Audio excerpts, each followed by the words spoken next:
So I pledge allegiance to the flag of the United States of America and to the republic for which it stands, one nation, under God, indivisible, with liberty and justice for all. Terrific. Thank you. So let us start with the motion to accept regular meeting minutes with the correction to reflect that the motion for adjournment from Trustee McComb was not correct. That was since corrected with an adjournment from Trustee Roods. So may I have a motion to accept the minutes? Yes. Okay, Mark Doniker with a Yes. second from Letty. Second. Yes. Okay, and is there any additional commentary for the minutes? No. Hearing none, may I have a vote for ayes to accept? Aye. All in favor? Aye. Okay. And all opposed? And abstain? Karen? Oh, I abstain, I'm sorry. Okay. Karen abstains, okay. So I'd like to open up the meeting for public comment at this time. Anybody in the public have a comment to provide at this time? Okay, I would. Okay, If Neil? I may. sure. Well, I sent you an email earlier today. I just would back that up to the rest of the board that I would hope that the board would work with the parade committee to have a bold and innovative way of having our parade and fireworks. I did see in your email back to me, Jeanette, that there'd be no carnival, and I anticipated that. But I do hope that there's still room for work towards an innovative and bold solution. That's all I have. Okay, thank you, Neil. Anyone else? Okay, we'll go on to Public Works, and Roger, if we have audio contact with you, we can see your smiling face. Okay, I'm ready to try here. All righty. Okay, the past 30 days.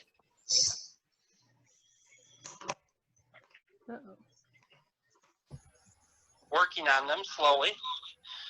Just sweeping our road. Clean sidewalks.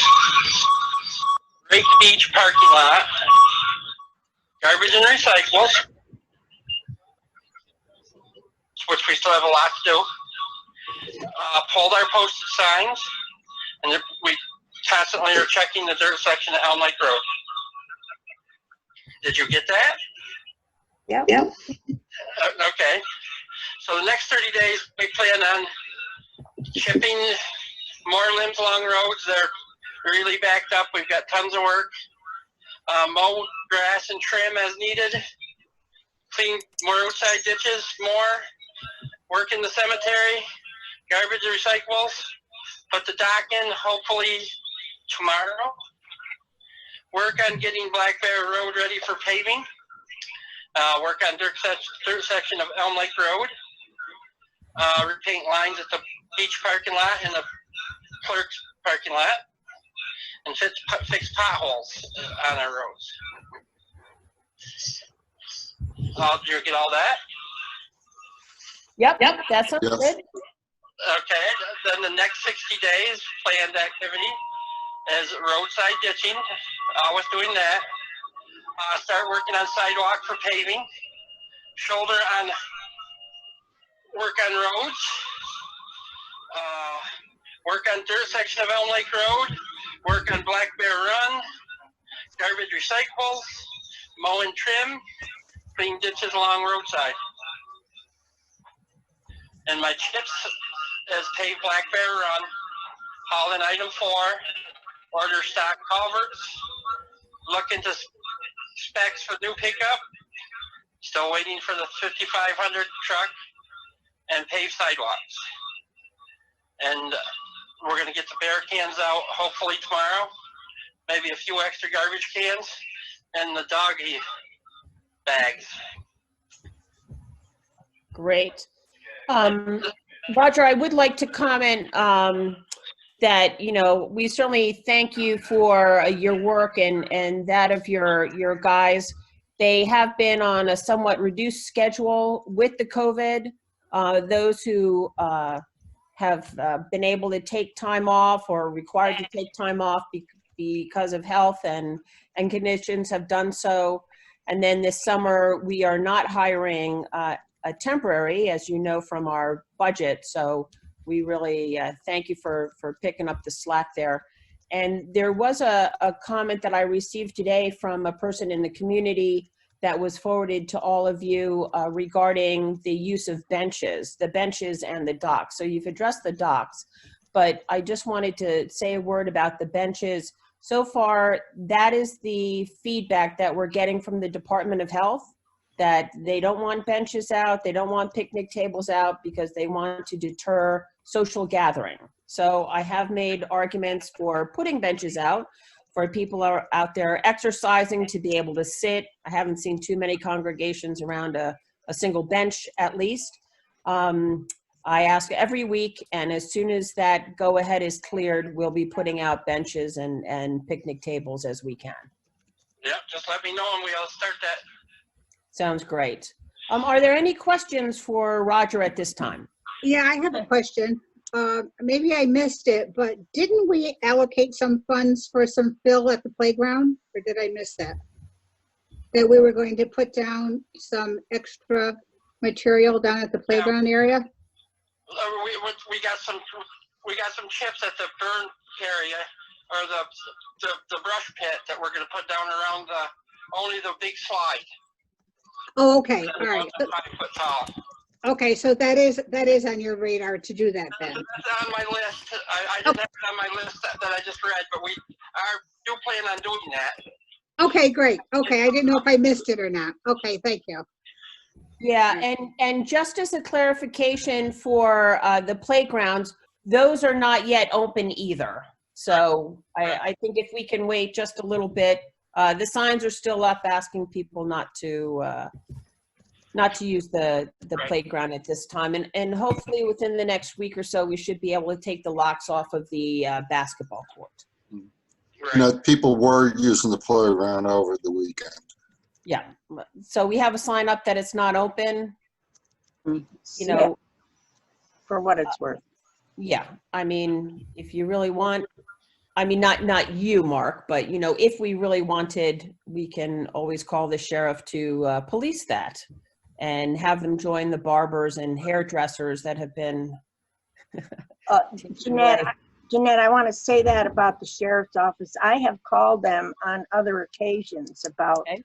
policing municipal property, and the answer that I always got was that they really don't have any jurisdiction on our property to patrol or whatever. Now, whether or not the program has changed or not, you connect that. I did want to ask Roger though. I would imagine without the additional summer help this year, Roger, you will have to do some prioritizing on this list. It seems like an almost daunting task to try to take and get everything done that's listed on here. So my thought would be perhaps you should do a little prioritizing and see which is the most important and which needs to be done on a timely basis. I try to do the more important things first. Okay. Push some things off that we can't get to the next month. All right. All right. And you probably should consider aiding any other entities in the village that would come to you for help. In other words, anything outside of the village realm, I would give serious thought to. Right. Well, I'm sorry, Letty, can you clarify what you're? Well, I mean, I know we've been asked to water things and to help at the garden and to, you know, do different things like that. And I think with the personnel that we have and this daunting list that we have in front of us, that we're going to have to kind of curtail what we do for everybody else and worry about our own problems. Yeah, with the community garden this year, that's under the auspices of Lake Pleasant. And I understand that Don Bronius is going to head that up. Okay. And we'll triage that. Mhm. As far as the community, as far as the gardens in the parks and things like that, there's a faucet that gets turned on, Mhm. but there's no actual watering, and there are no barrels this year. Right. And the garden club had been watering that as well. Mm-hmm. Okay. I mean, I've just heard comments made on occasion that Nope. we No, have that's enough trouble getting what we need to do without helping everybody else. Yep, absolutely, absolutely. And of course, Roger, you know that, if there are competing priorities or people are coming at you, please feel free to contact me or contact this board, and we'll sort things out for you. Right. Usually everything is handled fairly well over here, so I think we'll be all right. Terrific. Terrific. Thank you, Roger. And the Roger, last thing I have a is question for get Roger. together with Mark Doniker about the bear cans. We're going to order the new bear cans, and he's the one that ordered them before, so I just wanted to get to him so that we can get them ordered soon. Terrific. I'll call you tomorrow, Roger, and I'll get the information and order them. Okay, sounds great. And Mark Crary, did you have a Yes, comment? I had a quick question.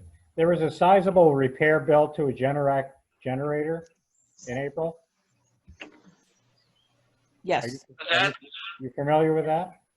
No, there must have been one of the ones at the water department, or the one at the clerk's office has just been serviced. I've never got a sizable Okay. bill at all that I know of. Mark, it was for the wastewater treatment plant. Ed signed it. It was a new radiator repair. Oh, okay. Yeah. So it was Ed. Is that what you were referring to, Mark Crary? Yeah, it didn't indicate on the bill where the unit was located. So It would be, and I think it's in the F for water. Yes. Mark Doniker, how old a unit is that? Very old. Very old? Very old. Yeah, and actually it was good that and we can go into the abstract on this. So if there are no further questions for Roger, we can let him go. Nothing else? No. Okay, thank you, Roger. All right. Thank you. Have a great night. Thank you. Thank Bye. you, Roger. So let's go to the clerk treasurer report, and as we go through the abstract, we can address that. Okay. Is that all right with you, Mark? Yeah, that's fine. Yeah. All right. I had a comment on here about speaking to the fireworks company, but I think we're going to address that later on in the meeting. There was a water sewer account number 381, which is a service location of 105 Ruby Lane.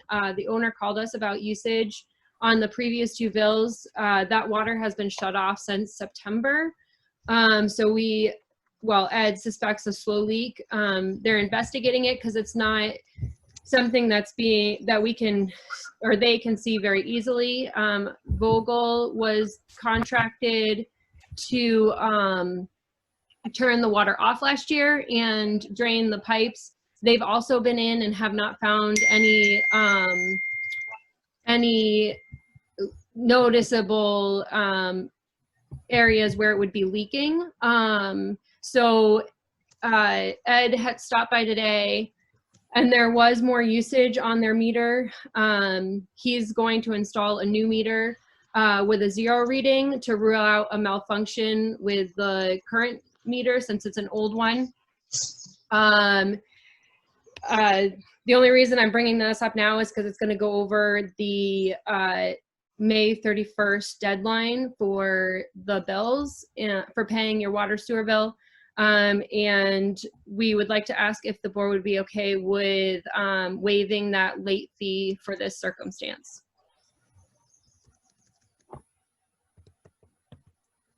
Just I'm sorry, I don't understand. So just the late fee? they're Just asking late, for? just the penalty for going over the 31st for paying his bill. We would like to, find out if this is a problem before we charge him the amount and have to end up, giving back or something like that. I don't know. Should be corrected before we charge them, I would think. Yeah, that's the whole purpose of bringing it up now, since the 31st is the deadline. Yeah. And after the 31st, we apply a penalty. So You'd have to we'd waive like- the penalty. yeah, we would like to make sure that's okay with you guys before we do that. Fine with me, everybody else? Fine. Make a motion that we waive the penalty. Second? Second, Mark Doniker seconds. All in favor, say aye. Aye. All opposed? Okay, motion carries to waive the penalty at this time. Okay.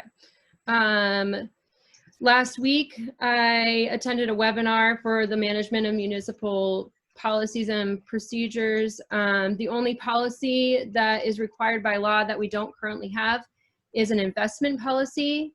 I know that we don't currently do any investing, but I think this would be a good one to start so that in the future, if we do decide to do that, we'll already have the policy in place. There are also some recommended policies that I think would be good for the village to have, like a fund balance policy, a cash and credit card use policy, among others. In the next couple of weeks, I'll be working on a list with examples from that I'll get from the OSC. They have a lot of examples on their website, along with so we can start this. And then along with every policy, we should have a detailed procedure for how the employees are to follow that policy. I know that I've been working continuously on updating the procedures for the clerk treasurer's office, but I'm not sure, and I have not been able to look more closely into what kind of procedures we have for the policies we currently have. But I plan to do that in the next couple of weeks. So that we can start to create ones that are needed. The creation of the policies and procedures are generally taken care of by the board. I don't mind doing the research, and then I'll give it over to Jeanette, and you guys can delegate who wants the responsibility of writing up what we need. yeah, if you let me know, I'll write up whatever you need. Okay, thank you. Yeah. And Mark, I think it's important for each of the board members to take a policy because there are quite a few of them. All right. And for one person to do it would be a lot. So with the 4 trustees and myself, I think we can evenly disperse that. And obviously this isn't going to be like a project that we expect to be done in like 2 weeks or something. It'll take a little bit of time, so we can kind of spread that out as well. Like I said, the only one that's really required by law is the investment policy that we don't currently have. The other ones are just recommended so that we have, just to kind of cover any unforeseen circumstances. So, moving on. Today I received the 2020 tax roll from Barry Baker and from the Hamilton County Real Property Tax. And the bills will be going out in the next 24 hours. I'll be sending Williamson Law Books the required materials to build the tax collection software. That only takes about a day or 2 to build and then install. That shouldn't take long at all. As I hope all of you have seen, I sent out applications for 2 new lifeguards today that we received for the summer season.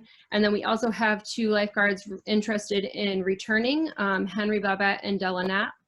Unfortunately, Cheyenne Beach, she told me that she received a full-time job offer, and she's going to be taking that, and Stephen has not responded to any of my inquiries.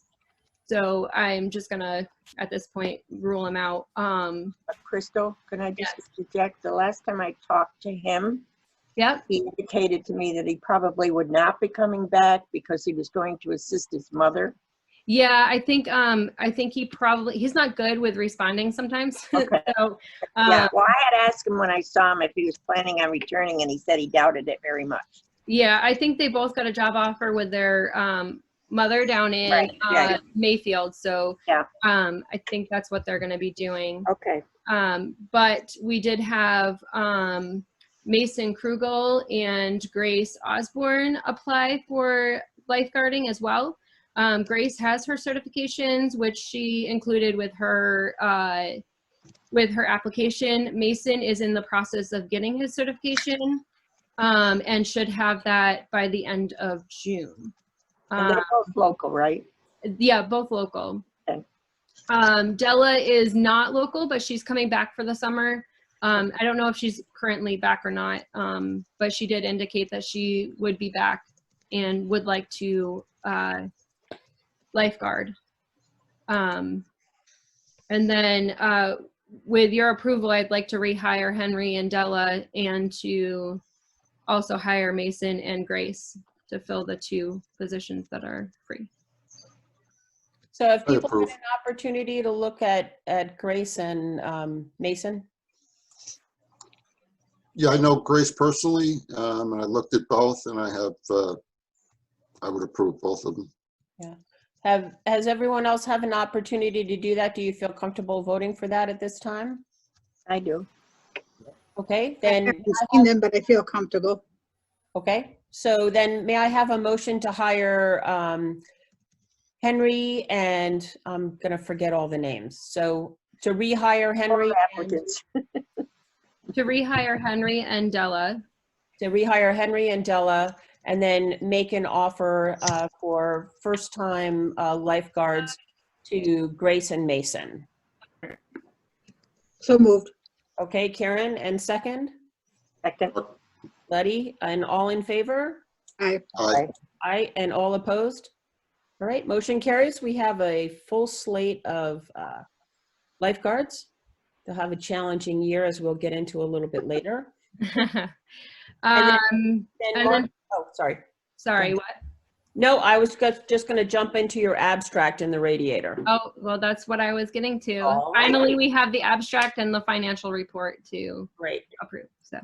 So within the abstract, Mark, as you had pointed out, there was a radiator that was in desperate need of being repaired. Initially, Ed had gotten an estimate of about $2,800. And when they brought it down, the repairman actually sent it out for additional bids and was able to save us $600 on the radiator. Okay. So if we were to replace it brand new, it would be $5,000 or $6,000, I believe. So this way we're limping along. So we spent over 2,000. Correct. Maybe it was higher than that. It was a significant inhalation when Ed had given the price. And there's another generator at the wastewater treatment plant that we are in discussions with our insurance company to see if we can get coverage for that to replace or at least to repair some of that. So the seals were damaged during the Halloween storm, and it's been leaking oil and coolant. So we had a virtual tour of that this past Friday, and we should know more by the next board meeting whether we'll be able to get some coverage under that. And we're also talking to FEMA to see if there are some other avenues to pursue with getting some funding to replace that generator as well. Were there any other comments on either abstract 23 or financial report number 9? Okay, so may I have a motion to approve financial report number 8? Move.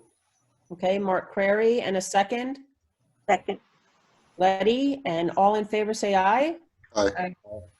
Okay, all opposed? And any abstention?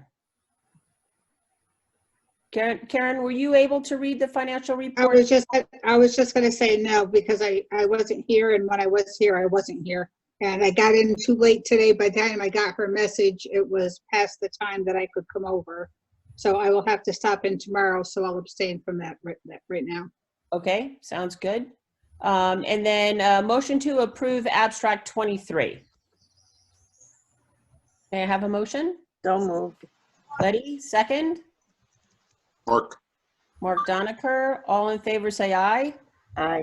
Aye, all opposed? And abstentions? I'll abstain from that also. Okay. All right, and then old business with a COVID update. There are a number of things going on. Congratulations to North Country and to Speculator for being in phase 1 of reopening. Ideally, this should last through June 1st, barring any outbreaks in the region of virus or any upticks. And again, bearing in mind that it's not just Hamilton County, there are 6 or 7 counties in our region that also have to hold steady.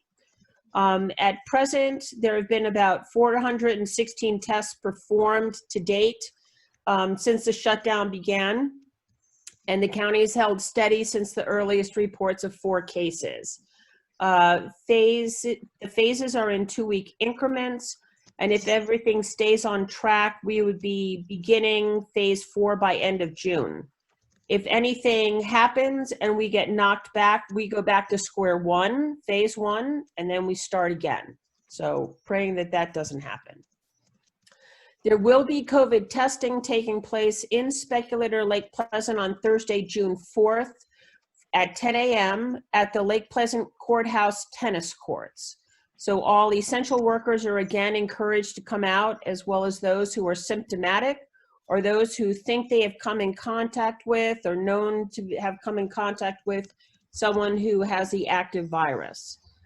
We do have lab constraints within the county such that the number of daily tests cannot exceed 50 at this time. That's not to say it couldn't be done, but the price rises exponentially. So far they give us 50 every day. So that should meet our current testing criteria to remain in each of our phases. In addition, every business is required to have a written COVID safety plan. So North Country Chamber of Commerce has been providing webinars and posting materials and guidance on how to develop these. We did find out that it is the responsibility of the code enforcer to check on these plans. In our case, this is Bob Benkovich, and he and I had a conversation about that.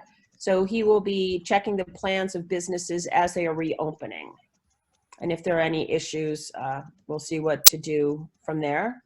The Department of Health did give us some supplies, and thank you to Betsy Bain for ordering and picking this up as it was provided to town supervisors. So we have gallon jugs of disinfectant, individual spray bottles, as well as masks available to our local businesses. Everyone has been contacted, and there are a couple of businesses that have to still pick up their supplies. We are asking if there will be additional supplies available. That's yet to be seen. The Department of Health is also has some N95 masks and some gloves available for EMS. So that will be discussed tomorrow with SVAC. Church openings, churches have now been deemed essential. So I distributed guidelines and suggestions from the Department of Health to a few of our local churches as they make their plans to reopen, and I believe that they were having a gathering together to determine how they would do that. And again, they need written plans as well.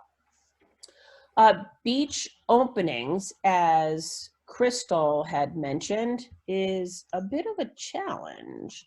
So I did want to show you what Crystal and the lifeguards are facing. May I? Yeah, I just try now. Okay. So I need Acrobat. Here's PDF. no, Oh, there it is. All right. Can you see this? Yep. All right, we'll make that a little bit bigger. So these are, I'm gonna do that. So these are the activities or mandatory activities that the Department of Health is expecting us to practice. And as I said, Crystal, the lifeguards, and myself, and Roger as well, will think about how we can do this. So we do need physical distancing. They are suggesting that any facility is reduced to 50% normal season capacity. We really don't have indoor areas. We do have a restroom that will be cleaned multiple times. They want to reduce interpersonal contact, of course. They are suggesting that there is 10 feet between any group or family unit or group of individuals who feel safe gathering together. They want to ensure a distance of 10 feet between beach blankets and chairs. This can be a challenge. I did speak with Camp of the Woods, and we'll get into them a little bit later. They have actually put down sand volleyball tape that gets nailed into the ground to identify, these different areas or distances of 10 feet. I'm thinking perhaps we can post a sign asking for people to keep 10 foot distances. And again, you see a whole host of other physical distancing suggestions. Come on, man. There's protective equipment, face covering, as you know. It's got to be cleaned and replaced for those who are using it, and then limiting, of course, the sharing of objects between our lifeguards. There's a number of hygiene and cleaning requirements. The lifeguards must comply with standards. Hand hygiene, so we do have to have a hand washing station or a hand sanitizer station. Disinfecting often. Just goes on and on.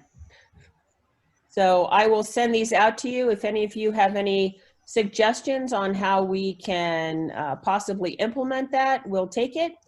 And Camp of the Woods beach staff have also said that they would be happy to speak with us about how we can possibly do this. So they are suggesting that we also screen and basically take attendance so that if there is an outbreak, we can contact people. So it's quite extensive. And again, these plans will have to be written. Any questions or comments on that? Anybody want to be the beach patrol? I will take that as a no. Okay, FEMA and the emergency Halloween storm update. We are in the process of finalizing our virtual inspections, and then some of the inspections will just have to wait until they're available. This week, or last week, Mark Donaker and I had the pleasure of meeting with Jessica Waldorf and a crew from NYPA, and Nancy Burstein, if you'll remember from last year, an ANCA representative, and they do a lot of clean energy and look for different grants.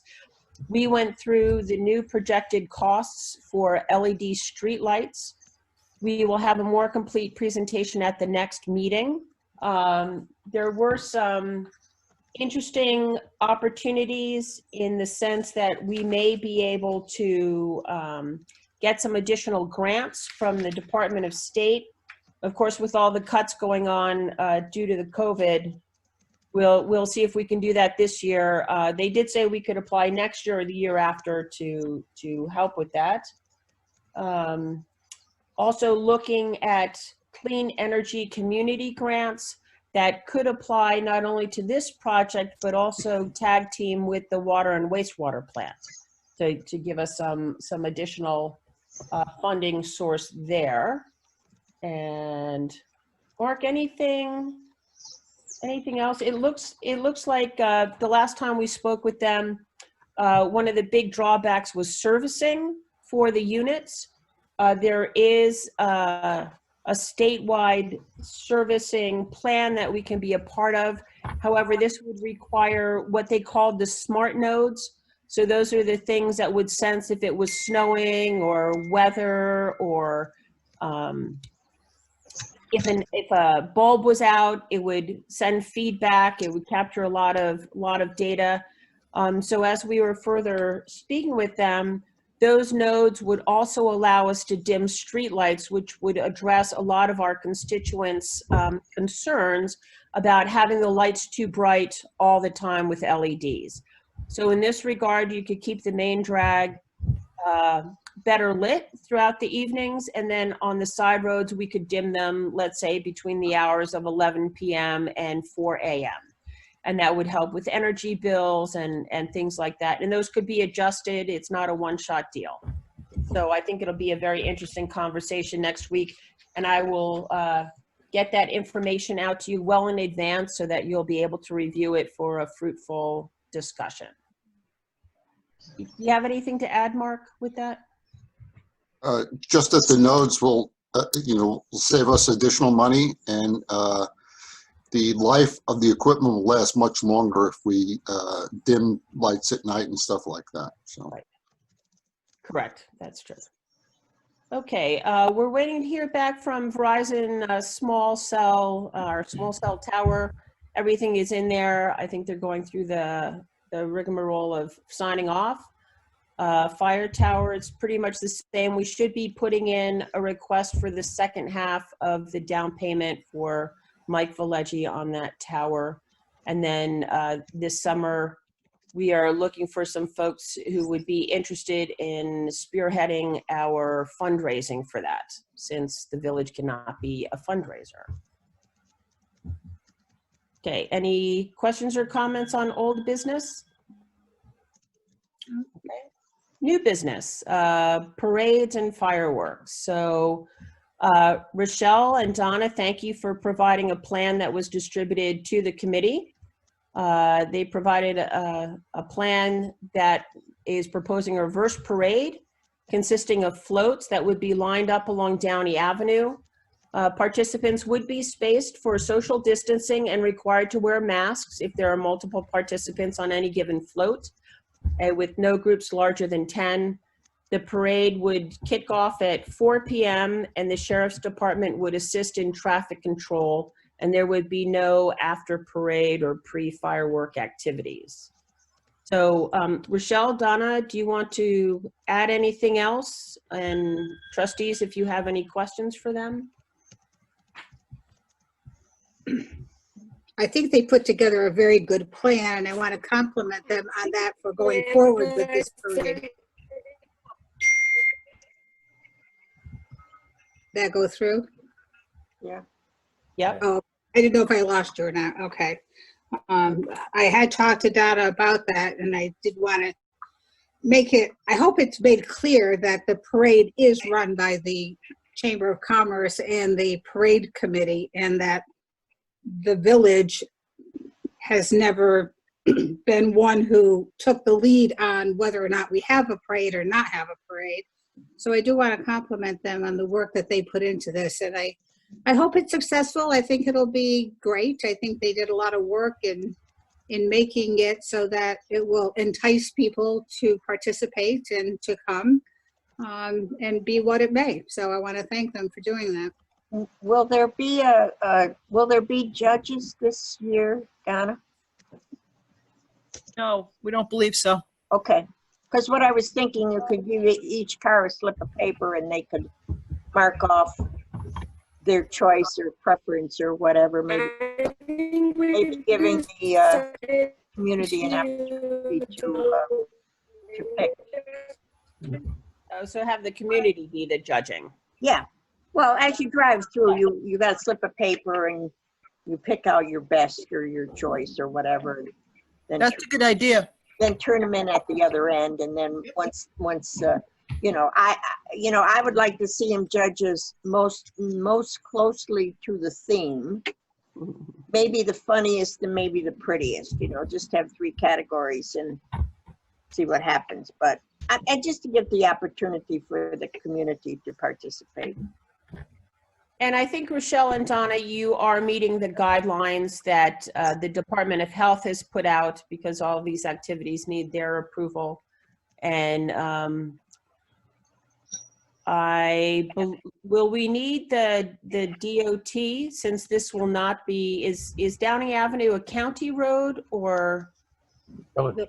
It's a village road. So I don't believe that we would need the Department of Transportation's approval for this either. No. So that would just be a village, and the sheriff very kindly has said that they would assist in traffic control. Now, I have let Camp of the Woods know as well, so that they'll be aware, because with their revised openings and things like that, their check-in starts at 4 p.m., which would be the same time as the parade. So I think that if we have that as all one-way traffic, we can still divide it, that parade can go on the left side and camp can go on the right side. Does that make sense? Mm-hmm. We can look at changing the time. We can make it a little bit later. Okay. I think it'll still work. I think we just need to be aware of how it's going by. And a question that I had gotten from some folks was whether there would be, the big fire trucks or anything like that participating. Are these strictly floats? No, hopefully we have to know if we're going to go forward or not before we even attempt to get in participants. Okay. So at this point, board, do you think you have enough information to give the high sign or the low sign for the reverse parade? We will invite Who is speaking?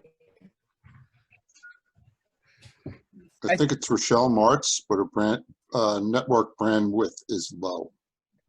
Rochelle, if you turn off your video, we might be able to hear you better.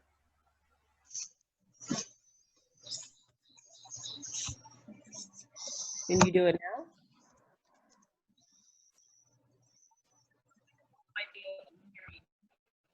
Yeah?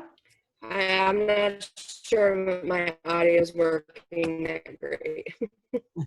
It's not that great.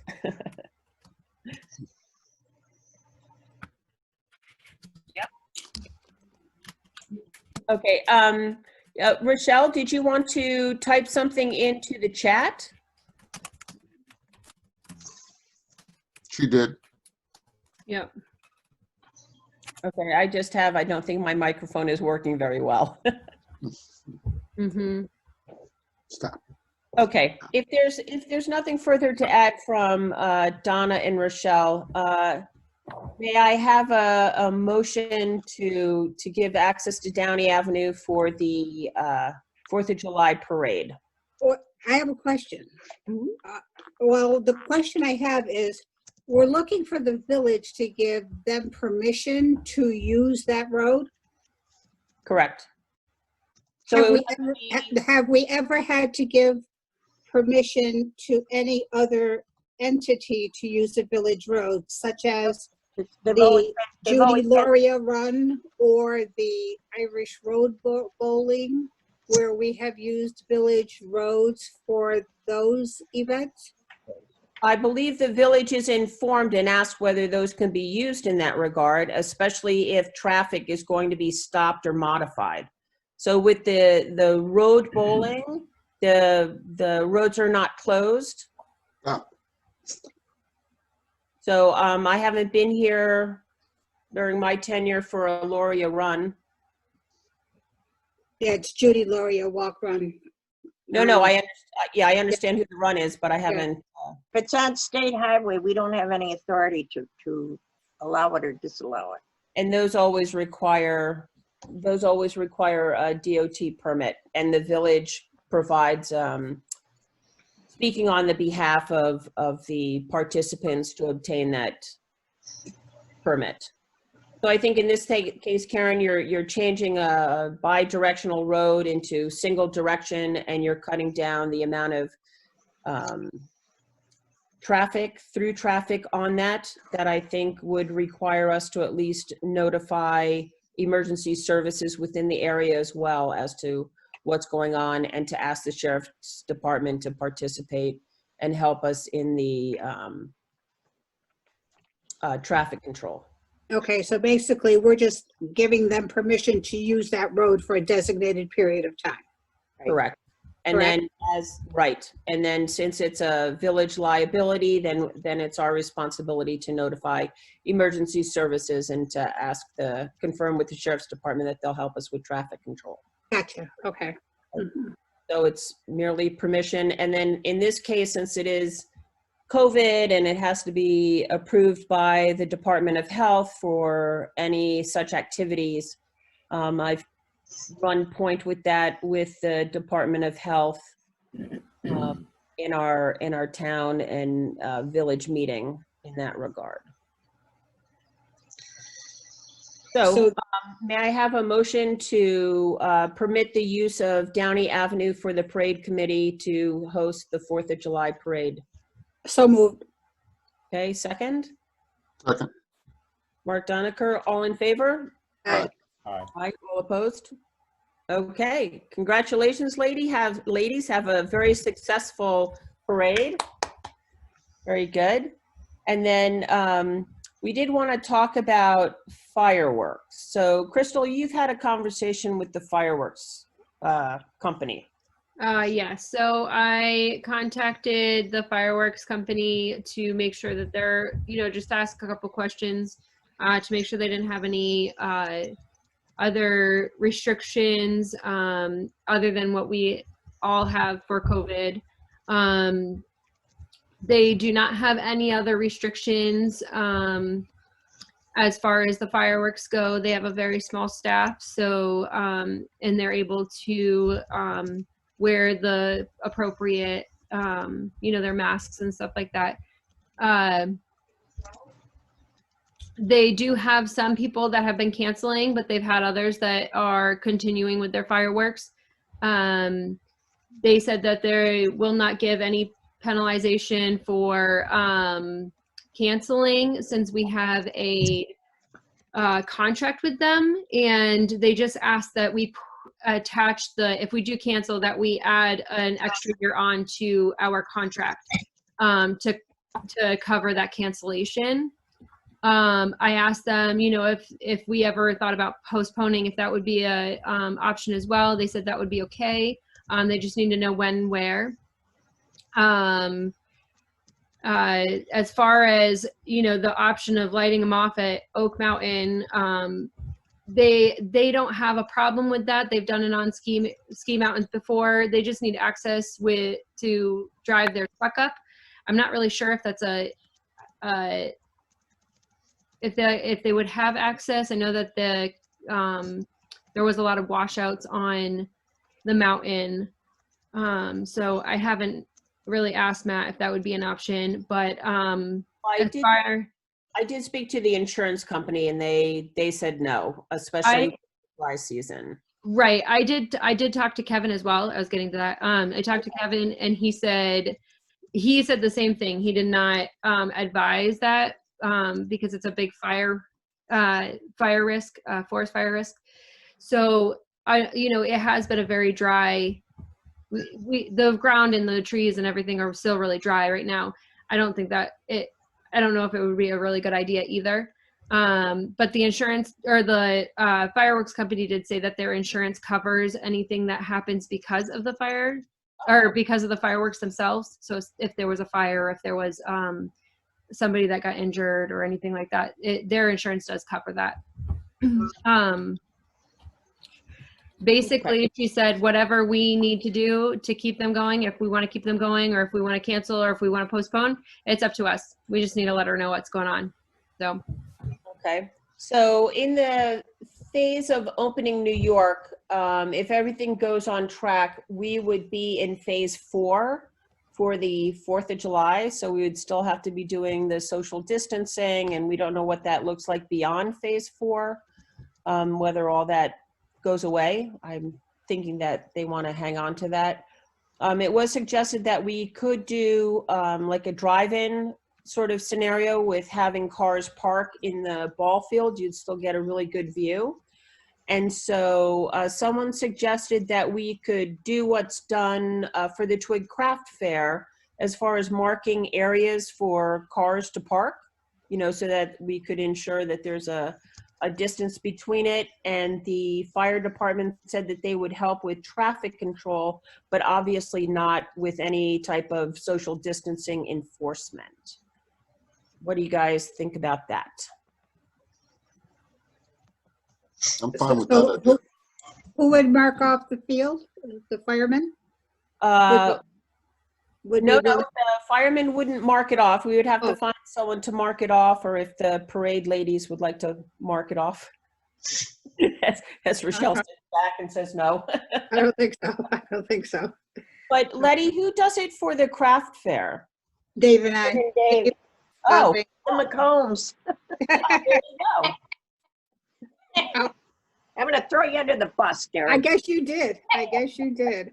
Karen, Well, you're hired. Barbara Oakes and Chad used to do it, but of course their health, doesn't allow that any longer. And Dave and Karen have always been kind enough to step up to the plate and help them out. So that's where that stands. Okay. So I'm just wondering who's gonna, I don't have any trouble with the plans, but I'm just wondering about all those people that park along Route 30 and that. How are you gonna contain them in their cars? They're gonna get out and walk somewhere.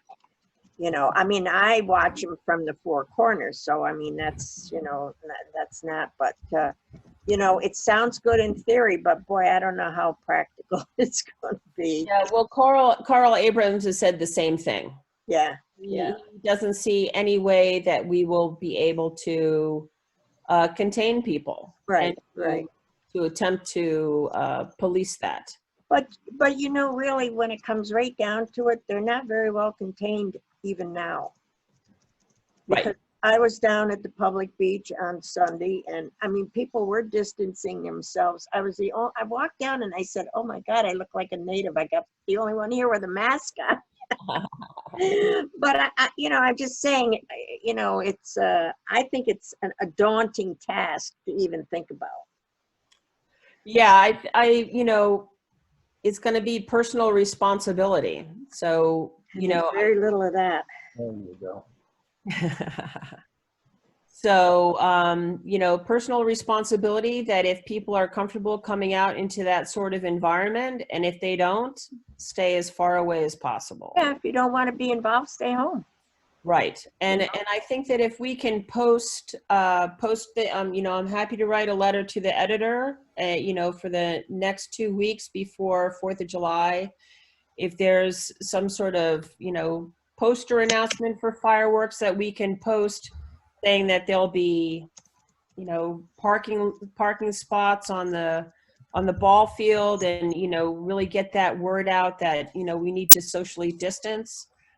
We can do that. We have some money in the budget to make some signs. Well, so far we've been printing off signs and laminating them, and then adhering them to some backer board or to very high-tech plywood. I think we'd need, you need a half a dozen or a dozen signs in the ball field, just as a gentle reminder. Yep.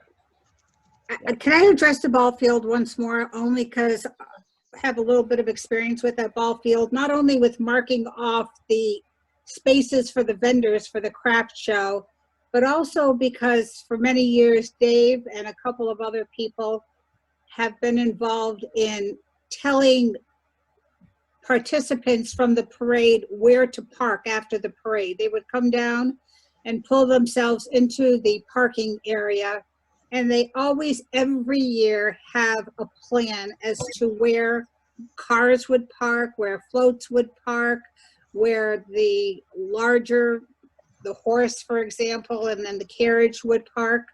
And invariably, it doesn't work.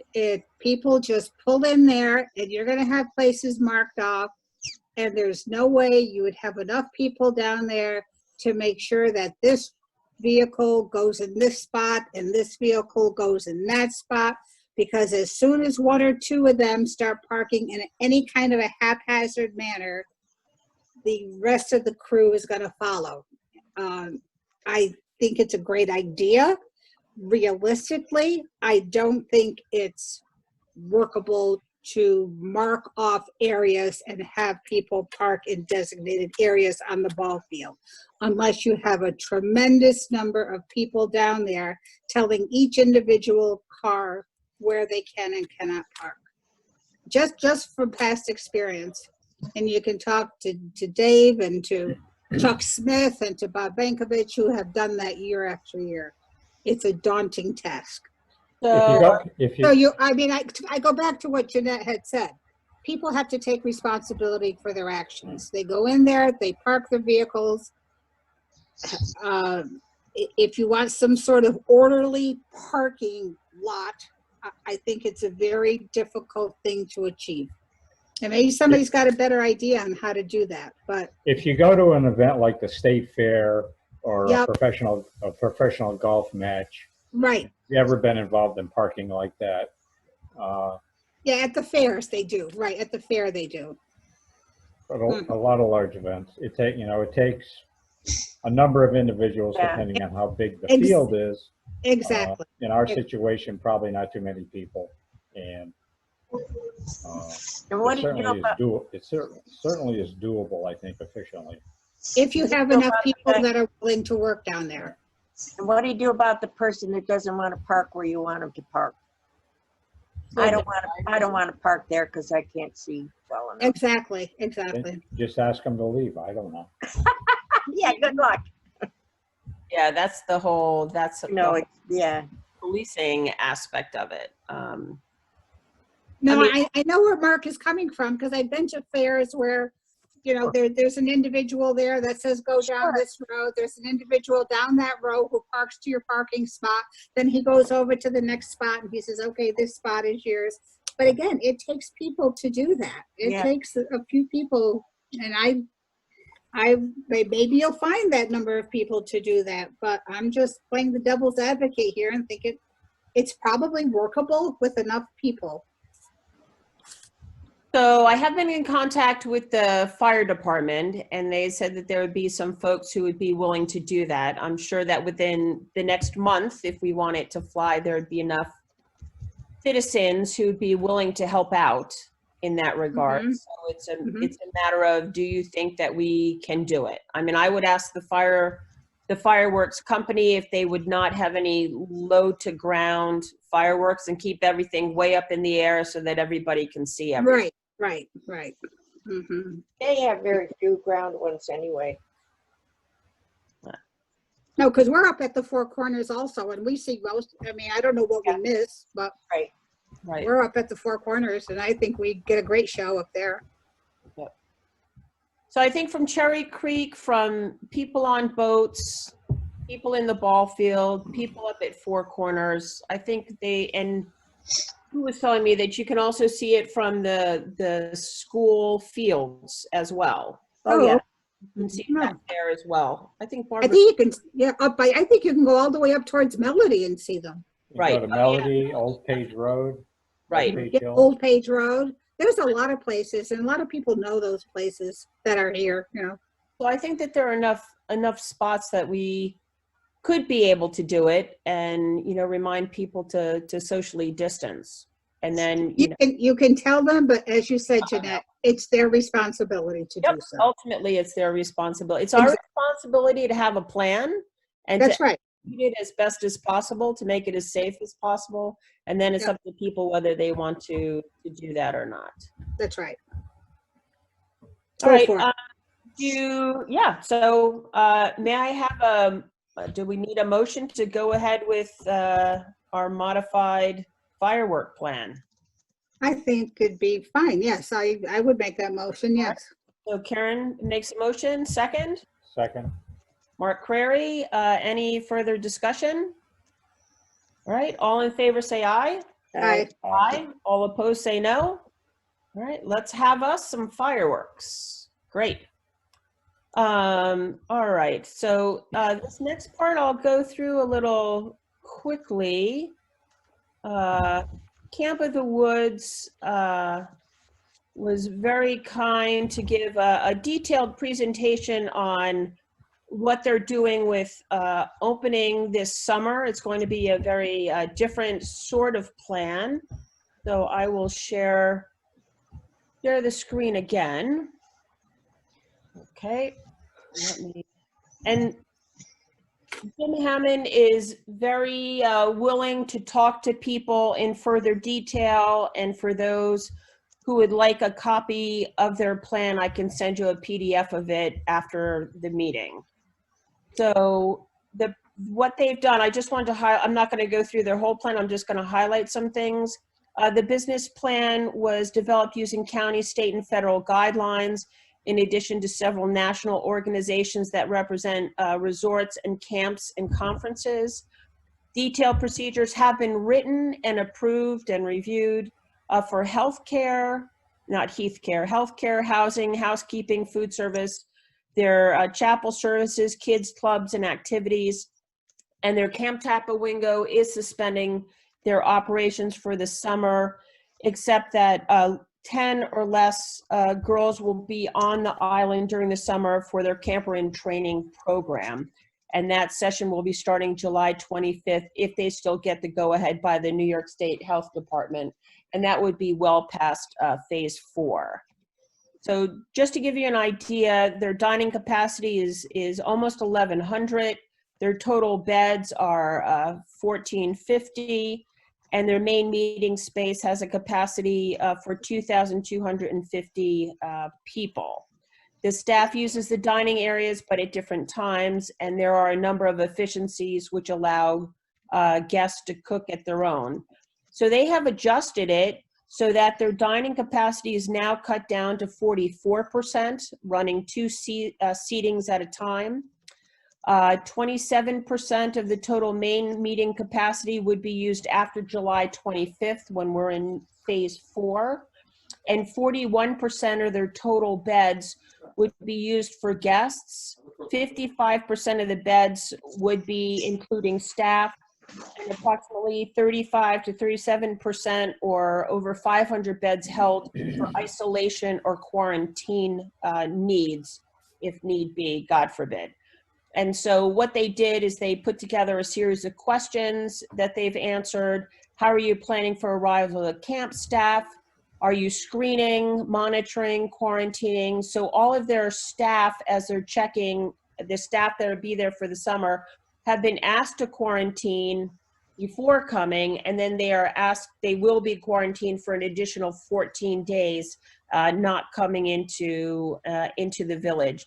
They are screened every day, every time they do a shift, and they get a checklist on what they will be, whether they're healthy or not. And if they're not, then they're sent off to their health service for further evaluation.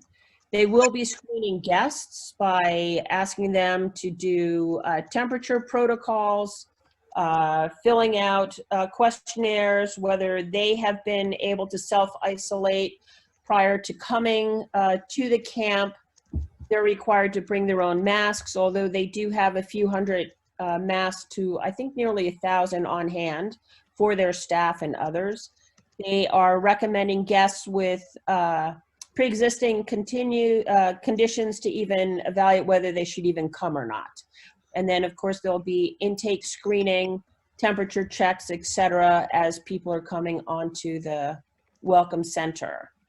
So if there is a suspected case, the infirmary staff is well equipped.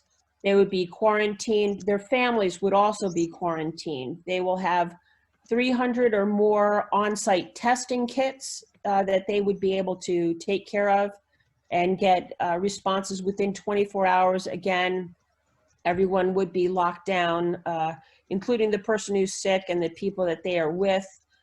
Staff members would be immediately isolated as well.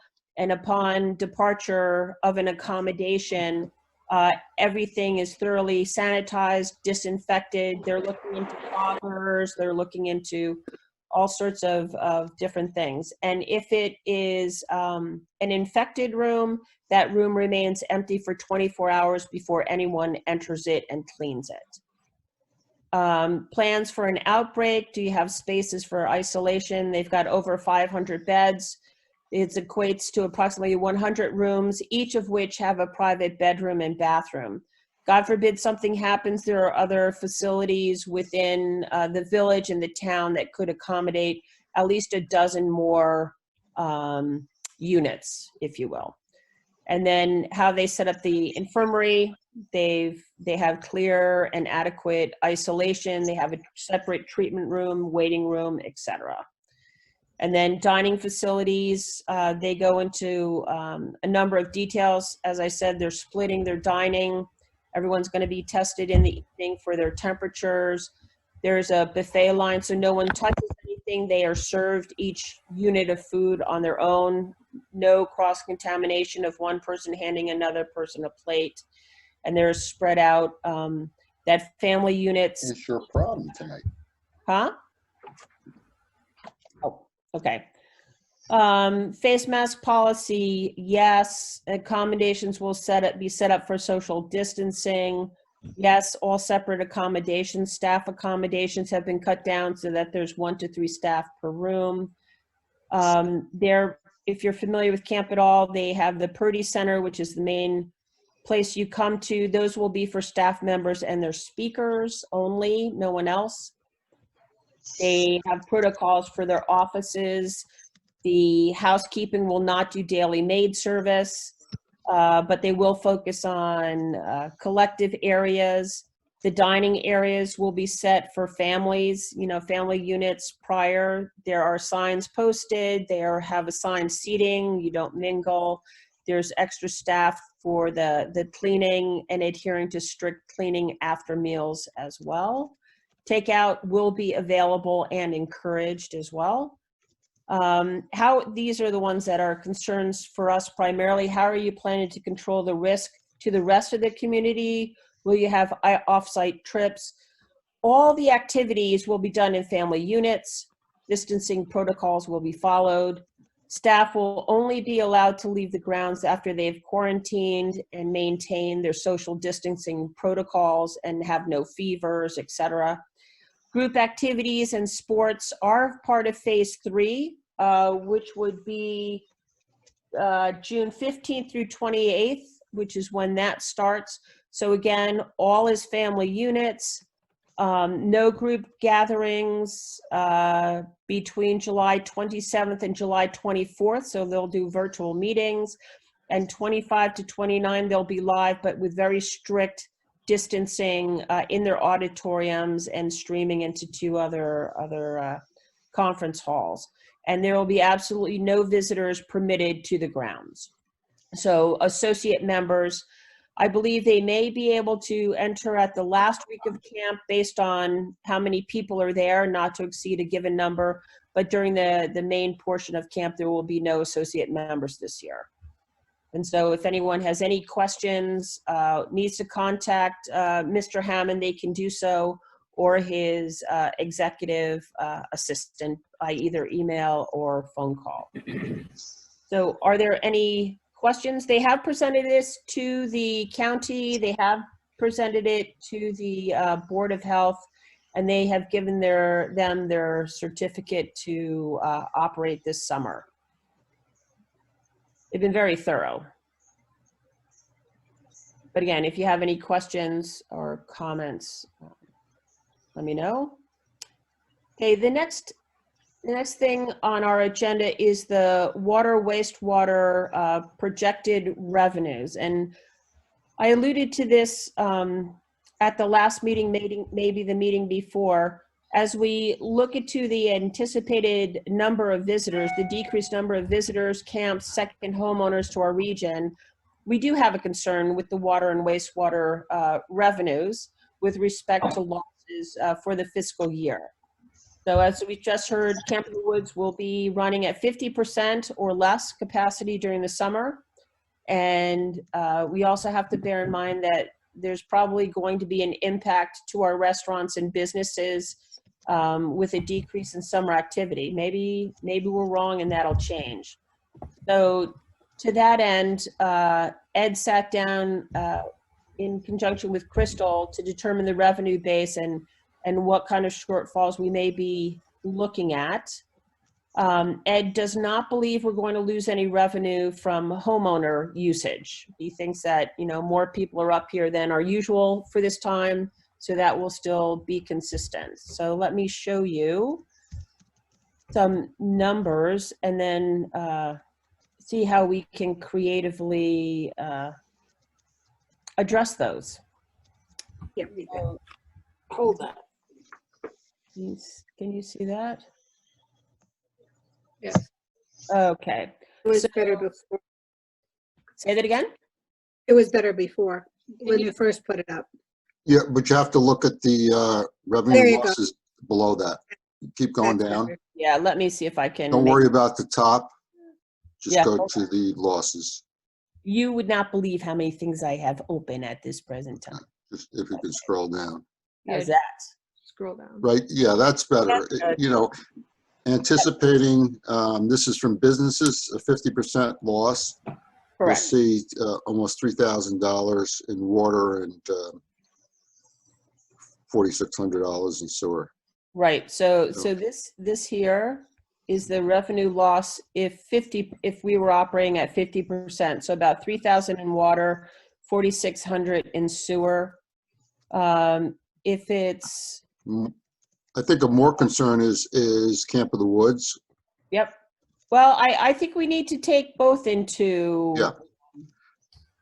both into I consideration. think we can absorb the business losses, but I don't know about Camp of the Woods. Yeah. So Camp of the Woods is going to be a little bit more. So this is Camp of the Woods. We do not have May consumption at the present time. No, but figuring a 50% reduction. So the revenue loss is pretty significant. 18,000 revenue loss in water and about 28,000 in sewer. Yeah, the water loss will take most of our revenue in funds reserved, Yep. It'll cut it wipe. in half. I think we can, again, in sewer, it's a great amount. I don't think we can do a large contract. I think we have to reduce the contracts to smaller contracts until we return to normal, because we're gonna have to pay that large sum back if we do a larger contract. What do you Right. mean by contracts, Mark? Mark, did you hear Mark? No, I didn't hear him. What do you mean by, what do you mean by contracts? Well, Ed wanted to take, we were gonna break them down into smaller phases. Okay. And Ed wanted to change that to go to a larger contract. And if we have to pay back that money, we'll never be able to do it. It'll just wipe our reserve funds out. So we got to make sure that we're doing the things we really need to do, focus on that, and move forward and push off the final phases of the contract until we get back to normal. So this will be over and above the anticipated shortfalls for the coming year. Yeah. Correct. If the reserve funds are passed in the vote, then we will not be able to fund those, right, this year? That's correct. Correct. It's probably not to our advantage to fund them for this year. Right. Right. Right, and we would be able to, speaking with the comptroller, we would be able to borrow from the general fund, but we would need to pay back within a year. Those dates may be changing with COVID, because obviously we're not the only ones in this boat. Right. I'm not for taking out of the general funds to support Yeah. these. No, I think if there are other We ways. have to make it work, and I think doing that, the contract has to change. It's taken us a long time to get out of that habit. Let's not go back. No, no. So I just wanted to let you know, what we're up against, what we're going to be facing, so it's not coming as a surprise down the road. I suspect also, New York State obviously is in a huge financial bind, Correct. and it's going to be that way for years to come. Yes. Correct. So that's on not only this, but whatever New York State anticipated revenue that we may get it back into the village is certainly suspect at this time. Never very much anyway. Well, I'm just saying, every little bit helps. Yeah, right. Right. Can I make a comment on that? Of course. Sure. We did receive our AIM funding for 2019-20. So That's a Good. little bit. It's not much, like state funding, but it's a little bit. Right, because they're threatening on cutting all sorts of things. Yeah.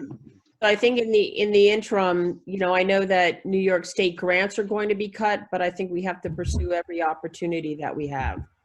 Right. Great. Okay. So I wanted to share that with you. That's not good news. You I'm want- glad you saved it towards the end. Yeah. So let's look at some reasonable news. How's that? Let's look at some resolutions talking about budgets. Let me put this up. All right. So is this the right?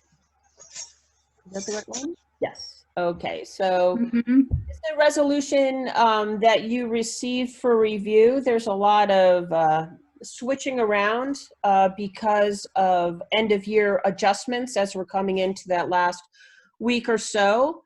So there have been a number of DPW personnel and overtime classifications that were changed within the budget because of it didn't reflect the adequate usage. There are contracted cleaning services that were moved to the correct budget code. So we had discussed that earlier, but hadn't actually moved them. Computer installation costs, some of which were higher than expected due to bringing the systems up to code and standard for appropriate cybersecurity. And then we have the county assisted tax collection through New York Shared Services, which has yet to be reimbursed to the Village of Speculator. And I keep asking them monthly where that is. Obviously, that is a program that is taking a lot longer to implement than I understood was advertised.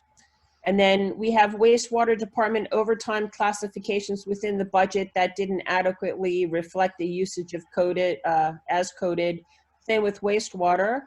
And lest you forget, we've had the Halloween storm damages for unbudgeted overtime. And of course, we will get funding back through FEMA for that. And then there were some additional mailing and printing costs than were budgeted initially. And then there are corrections that are primarily administrative in nature. The good news is that there's enough money that can be redistributed. So some of the big things, we have a lot of extra money in snow removal personnel services. So we had a mild winter. And so we're looking to move about $2,500 into street maintenance, overtime, and snow removal overtime. And then looking to take just a few dollars from sidewalk personnel services and reallocate that to sidewalk personnel overtime and sidewalk equipment. Looking to move some monies from playground personnel services to playground personnel overtime. And a lot of this had to do with the 2 temps we had this past summer, right? So they took from the playground, they took from the refuse. So we are moving proposing to move $7,600 from refuse collection and disposal contractual to the personnel services. So that covers most of the temp jobs because they were doing the trash and recycling pickup, as well as the refuse and collection personnel overtime. The village cleaning services are moving from 1325.1 to 1325.4 under contractual. Moving again with snow removal, there was a large amount allocated to that. Looking to take about 1,500 of that for clerk treasurer equipment for additional computer installation needed, as I alluded to above. And then taking 4,200 to cover the cost of the Hamilton County treasurer tax collection rather than taking that through fund balance, just reallocating the funds as we have it. And then taking the remaining $128 and moving that to central printing and mailing. Jeanette, before you go any further, go back to that tax. When we get reimbursed for that tax collection, where's that going to go back into? What line will that go back into? I think that we would put it back into our general fund, because by the time we get reimbursed, we've already reallocated the budget going forward. Oh, okay, so that money goes, okay, all right, great, Yep, all right. so that would go answers back that. into the general. Okay, thanks. Yep. Village Hall contractual, as you haven't seen lately, there's been painting and installation of LED lights in the Village Hall. So we are suggesting to move $707 from Village Hall contractual to move it to Village Hall equipment for the lights and Village Hall personnel to cover the painting. Taking for the water and the wastewater, we are proposing to move monies from the contingent fund to the transmission and disposal personnel services overtime. And again, with the FEMA reimbursements, those would go back to both water and to sewer and as well to DPW. So hopefully some of those funds will be a little bit replenished.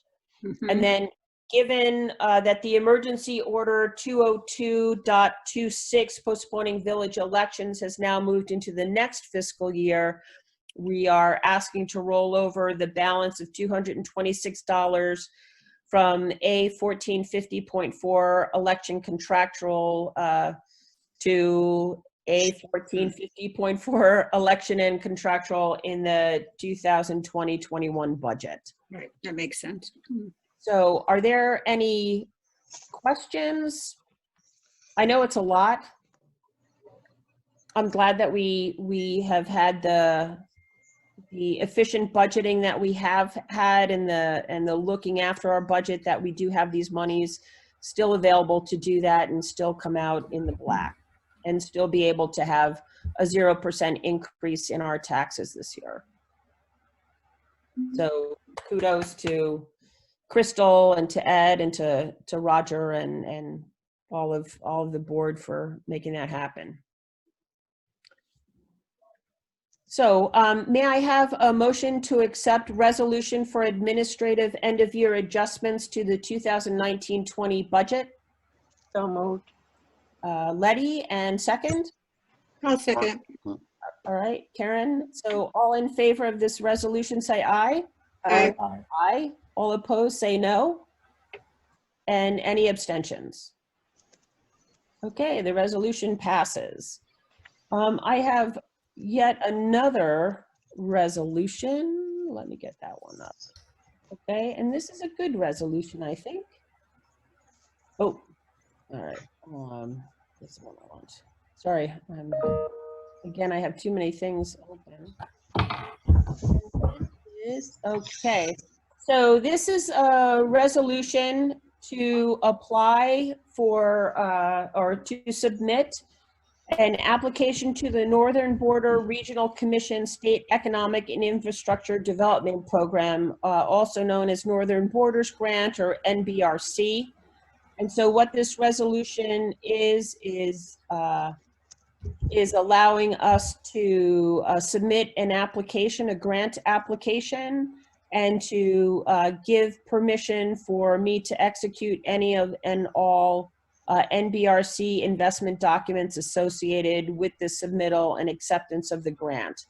So this would be applied to the wastewater treatment plant to look at the necessary upgrades to the existing wastewater treatment facility that would be in support of the new Speedies contract that we have and those upgrades that are required, and help supplement some of the plans that we presently have in place to go forward, that we can continue with those upgrades. Again, don't know if we'll get it. This is just, let's submit it and see what happens. Are there any matching funds? Yes, there would be 25% matching funds for the NBRC. I believe some are other contributions. So since we have other monies for the wastewater upgrade, some of those would go towards those matching funds, Letty. Okay. Jeanette, where does the funding come from, this commission? So the Northern Border Regional Commission is a consortium, I believe, of New York State, Vermont, and New Hampshire. So those three states together. Excellent. Thank And you. they're focusing on economic development and infrastructure development. Thank you. Yep, no worries. Any other questions, comments? Okay, so may I have a motion to accept this resolution to approve the submittal of an application to Northern Borders for economic and infrastructure development programs? So moved. All right, Mark Doniker, and second, Second. Mark Crary. Any discussion? Hearing no discussion, all in favor say aye. Aye. Aye, all opposed? All right, motion carries. Great, thank you. And then I think we're down to our last thing, board roundtable. Anybody have anything for the roundtable? No? Hearing none, I have one. So I am, I'll share one more beautiful picture. I hope you people appreciate that one. That, my friends, is a what? That is a quote unquote brand spanking new Waco on Aeroset amphibs.